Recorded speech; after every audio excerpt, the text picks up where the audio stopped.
Hey man.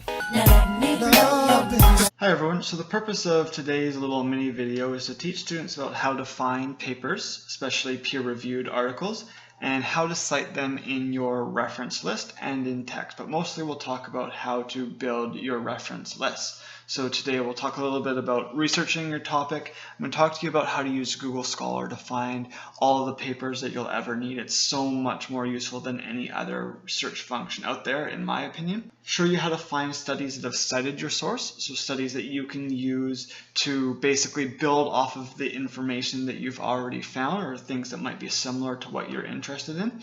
I'll show you how to use the SFU off-campus library Bookmarklet.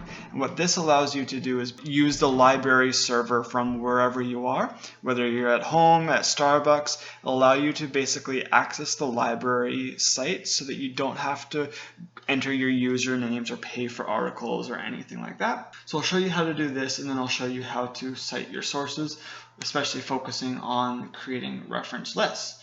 So let's start with Google Scholar. So I've provided a link for you, and I think it's better than anything like EBSCOhost, Criminal Justice Abstract, Sage. There's all these different sources or places you can go to search for articles, but I really think that Google Scholar is most useful, but only if you learn how to pair it with the off-campus Bookmarklet. So what I'm showing you here is just a Google Scholar page, but before we even bother searching for any of this, what we need to do is go to the SFU off-campus Bookmarklet. So you can just Google SFU off-campus Bookmarklet. You can go to this web page, and it will give you instructions for how to actually go about basically saving the Bookmarklet to your favorites. So I'm on Chrome, so there's instructions for how to put the Bookmarklet onto Chrome. Basically, you're just going to be dragging the Bookmarklet and saving it to your favorites. All different instructions for all different types of internet browsers that you might use. Once you've saved it to your favorites, you can just go back to Google Scholar, and we could search for anything. We could search by topic name, we could search by author. I'm just going to make it easy and show you my own page. And what's useful here, so you can have these articles of all the different papers that somebody has published. You can click on one, and what you might be used to is instead of a download PDF note here, you'll have something like purchase PDF. And if you see this on your screen, all you have to do is go to your SFU Library Off-Campus Bookmarklet page, enter your user ID and password, sign in, and then you'll see that this purchase PDF will change to a download PDF. And you only have to do this once while you're online. If you log out or close down your browser, you might have to re-enter your details, but it'll basically just allow you to go right into downloading the PDF as opposed to having to actually go and pay for the PDF or search it. So now that you've got it, you can go in and read the article, do anything that you want. And this should work for all the articles that you're going to come across. You'll find the different options to download PDFs. So nice and easy for you to go and find all these different types of articles. And then one of the tricks that you can do is if you find, let's say you're reading a paper on sexual offending and you find an article that seemed very useful to you, what I recommend doing is go down to that reference list, and this is a paper by Trocmé et al. She's a great researcher out in Quebec. And if you found that this article was useful, you can copy, just go into Google Scholar,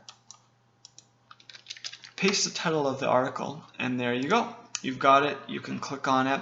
And let's say you really like this article, and one of the things that you want to do is, how did this article influence other people or other researchers? So what I like about Google Scholar is that if you go down to cited by, you can find all of the articles that cited that Trocmé paper. So here are all these different articles that might be along the same research theme that you're interested in because they cited that article. They were influenced by that article in some way. So you can see there's, I think, 175 different articles that might be useful to you there.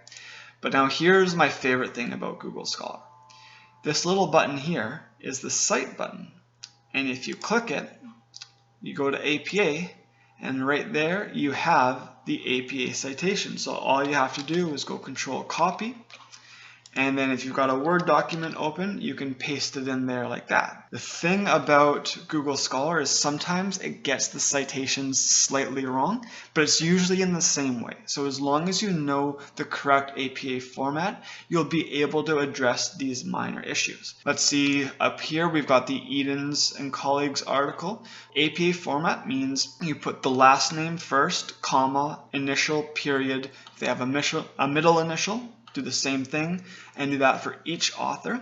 Then you do the year. So this is where it gets confusing. For the titles of a journal article, we use sentence case. What that means is you only put a capital letter in places that you would normally put a capital letter if you were writing your typical sentence. You would capitalize the first letter of the first word in the title, and then you would also capitalize first letter after the colon. What you would also do is you would capitalize proper nouns. And the Alphabetical checklist is actually a proper noun because it's referring to a specific instrument.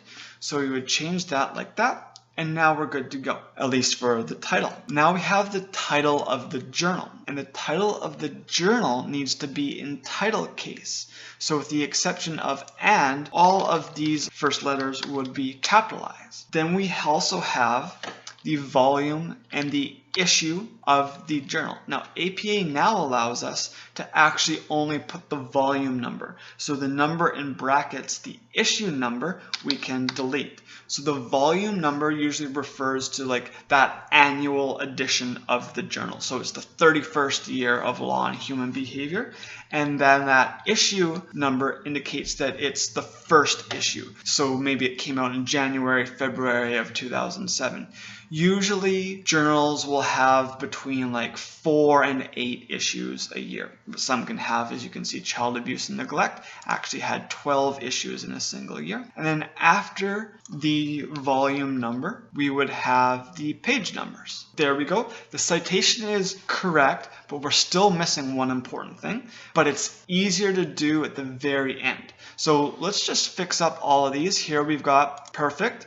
We've got, for some reason, Google Scholar recognized that here they were supposed to use proper, or treats the Alphabetical checklist revised as proper nouns. So they've got the capital letters in the right place. Journal of Personality Disorders, we just need to fix that by going like this.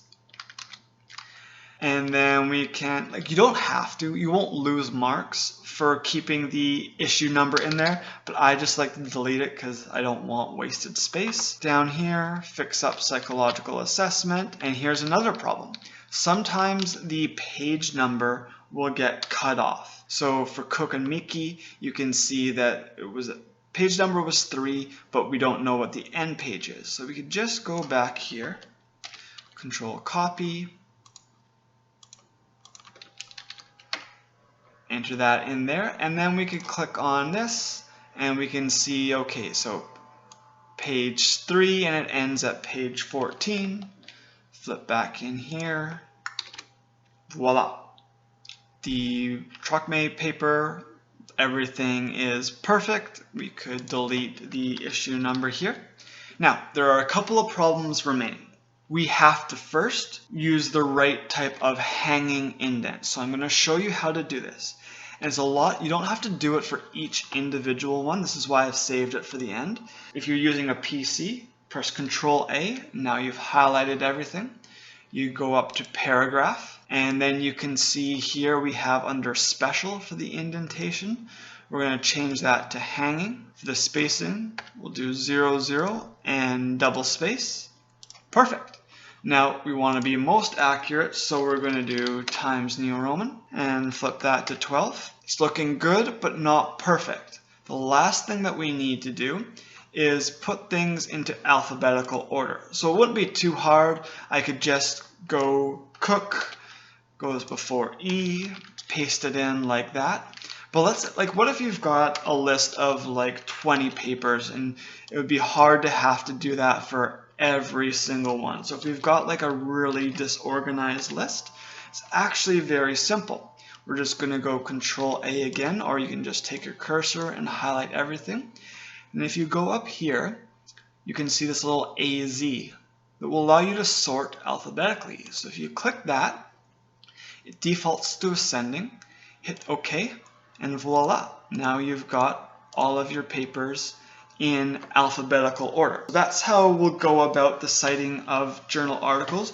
The citations for textbooks, the citations for chapters in edited books are a little bit different, but I've provided you with a link to the OWL Purdue website that's very easy and very helpful for actually figuring all of this out. You just have to follow the instructions that they've provided. So that's what I recommend doing for searching for articles and for citing your articles. The last thing that I'll just mention is in-text citations, and again, that's where I recommend that you go to the OWL Purdue website.